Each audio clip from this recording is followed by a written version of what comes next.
mars 2015, chaque foyer devrait être doté d'au moins un détecteur avertisseur automatique de fumée.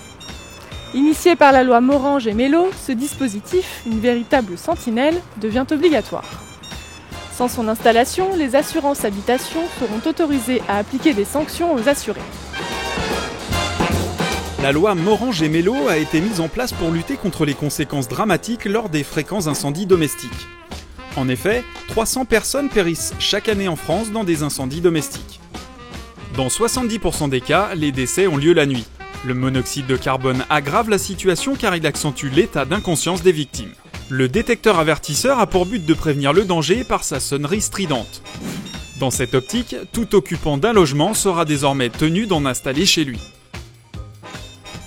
Un dispositif que l'on rencontre déjà dans les immeubles locatifs et les hôtels, mais qui reste encore extrêmement rare dans les foyers.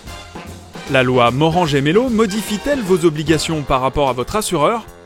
Eh bien oui, votre assureur doit impérativement être tenu informé de l'installation du détecteur avertisseur. Il pourra ainsi confirmer que vous êtes à jour au regard des nouvelles normes. Si votre installation est incorrecte ou si vous ne prenez pas la peine d'acheter un détecteur avertisseur, votre assureur pourra appliquer des sanctions dont il sera seul juge selon la loi. Ces sanctions peuvent être par exemple le paiement de franchises importantes ou alors l'augmentation du montant des cotisations.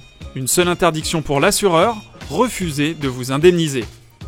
En ce qui concerne spécifiquement les propriétaires, même s'ils sont considérés non résidents, ils seront responsables de l'installation du détecteur s'ils louent un logement à caractère saisonnier ou une habitation à des fins sociales de type hôtelier. Les locations meublées ou soumises à une fonction professionnelle incomberont aussi à la responsabilité du propriétaire.